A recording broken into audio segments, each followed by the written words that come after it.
Warning, the following video will contain spoilers for the Flash episode, Guerrilla Warfare. So spoiler alert. If you don't want anything ruined for you, stop watching now.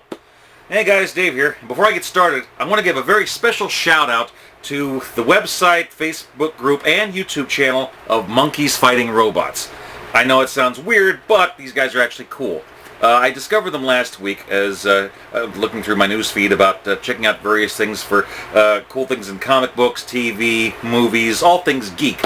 And they also had a contest going on that if you leave a comment and you're selected, you could win 2 tickets to go to Megacon Fan Days. And thanks to them, me and a buddy very much are. Now, look, I was planning on going, but it was going to eat into my finances, which is a little bit tight right now anyway. So, guys, I don't want to give any mistake here.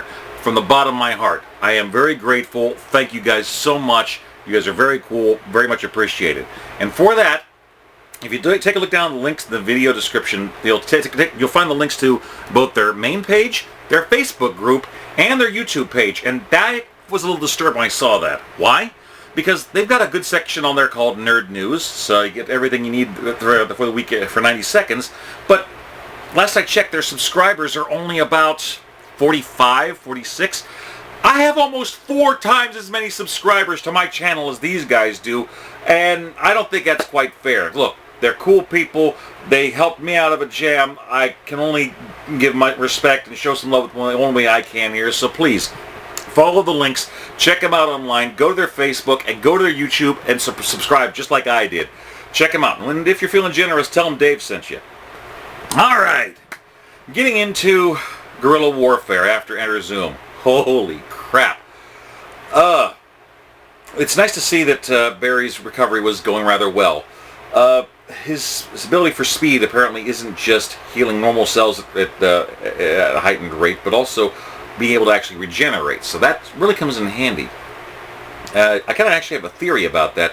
Scientists recently found out that by fasting, a person can actually start generating new stem cells. Now that means that by not eating anything for a day or two, maybe a little longer, that you start to actually develop new cells. I think for Barry's hypermetabolism, it might be closer to waiting 10 minutes to eat instead of 5. Just theory, but that might be how he's able to actually regenerate from his spine being severed after a week.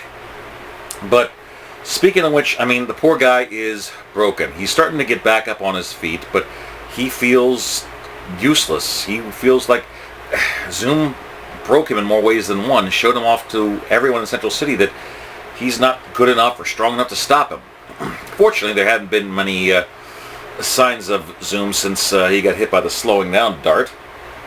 And Professor Wells wants to take off back to home, and Caitlin doesn't want him to. She really has trying to hold on to him, and given everything that's going on right now, it's pretty important. Meanwhile, various scientists are acting strange, stealing chemicals, and then getting murdered by, well, our favorite telepathic gorilla, Grodd. And all this, so Patty's trying to find out what's going on with Barry. She's been getting ducked by him for a week too, and he's just saying he's sick, and she's smart enough to figure that's not right.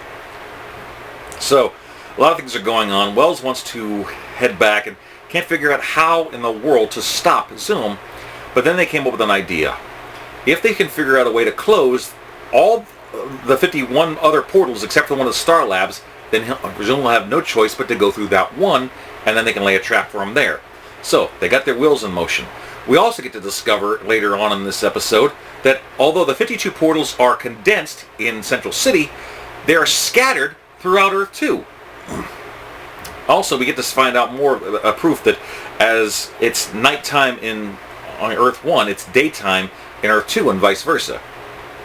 So, as Dr. Wells decides to stay and Grodd's in trouble and Barry is broken and doesn't feel like he can do anything to help, Cisco's trying to finally get his date on with Kendra, and, well, he gets the vision of an angel. And that's rather impressive. And he freaks out, runs away. He doesn't know how to process this. Is she a breacher? What's going on?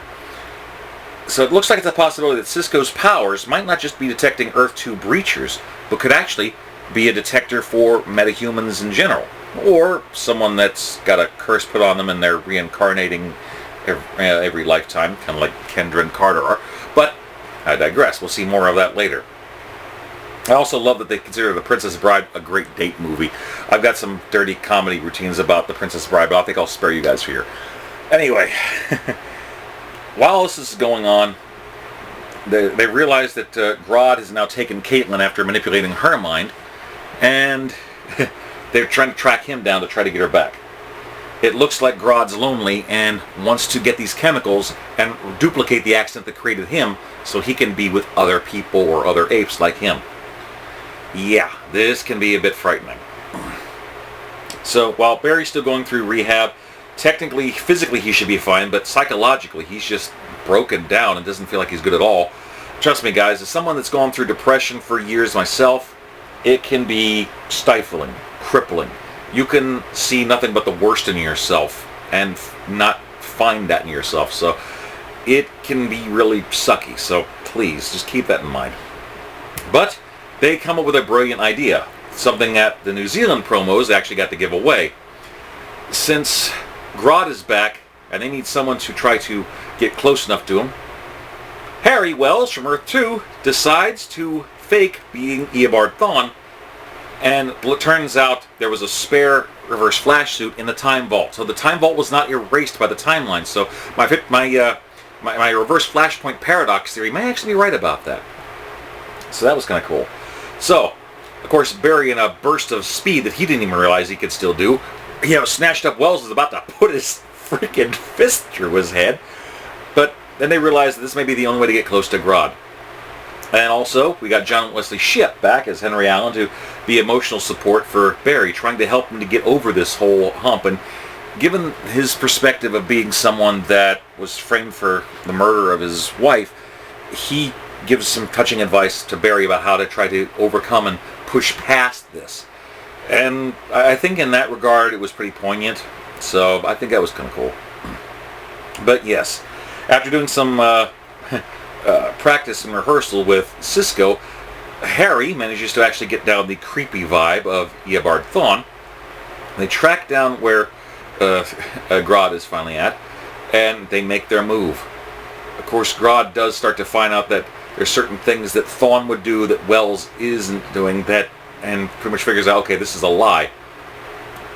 It's again just enough time for Cisco to get Caitlin the heck out of there and manage to get Wells close enough to hit Grodd with the same drugs to temporarily overload his mind. Okay, finally, with all this going on, the Flash is time to get back into the game. He's got his speed back, he's gotten his confidence back, so they're planning on luring him to a specific portal that Wells reveals links to a place that there was similar experiments done on Earth 2, and all those gorillas released to their own sanctuary so they can be free. If Grodd wants to be with more of his own kind, that's a perfect place to dump him. So, the idea is to lure him to that specific place, use the speed cannon to open the portal, and shove his monkey ass in. I think in this case it's kind of appropriate. Anyway, so Flash manages to use Caitlin to lure Grodd out, gets him away, he says, you gotta catch me if you want to get her back. So Grodd's making across the rooftops trying to get to him, and they're prepared, ready to open up the portal. Caitlin does a very big thing trying to put herself in there, trying to get Grodd to trust her. You want to be, say, you got to trust me. We'll take you to the place you need to go. So, the portal opens. Barry gets the heck out of there, but Grodd is fighting the force of the portal. What does he do? He runs, builds up speed, comes back around, and supersonic punch, baby, knocks him into the portal, which was really good considering it before he was getting stomped by Grodd and started having flashbacks about Zoom kicking his ass. So thankfully he overcame that. So it looks like thanks to his friends, the Flash got over his bit of depression, so that's really cool. Well, with that, we also get to see Henry Allen getting ready to take off, and Barry decides that we got the the reverse Flash suit. Something good finally came out of it, but he likes the idea about being able to compact it into a ring, because normally when Barry's out doing his thing, he has to carry the Flash suit in a bag, so he's not always running back and forth to Star Labs to get the suit. And what happens? Good old Harry. Harrison Wells of Earth 2 says, I can help you with that. I know a few things about microtechnology. So we've got a guy who's knowledgeable in technology using Earth 2 tech to create the Flash ring suit. Called it. Yes! Happy about that. Alrighty. And the epilogue we get there is Grodd getting dumped into a jungle area, and we get to see a carving of a gorilla face on the side of a mountain and a primitive structure going on. Guys, we got Gorilla City. Gorilla City is on Earth 2. This is going to be awesome. Now, unfortunately, there's not going to be a new episode of The Flash or next week, but they did start having advertisements for the two-part crossover of the heroes of today and heroes of yesterday. So that's going to be a big thing coming up here in a couple of weeks. So, personally, it was a pretty darn good episode. It deals with something that touched me quite a bit, and I'm looking forward to the last 2 episodes of the mid-season. So, what do you guys think? Please like, comment, subscribe, share. And like I said, big props once again to Monkeys Fighting Robots. I'm trying to send as many guys your way to hopefully fill out your numbers and get more people turned on to you. So, once again, thank you so much for the Megacon Fan Days tickets, guys. All right. Till next time, Dave's signing off, and if I don't make another video between now and next week, happy Thanksgiving all. Peace. Yum yum.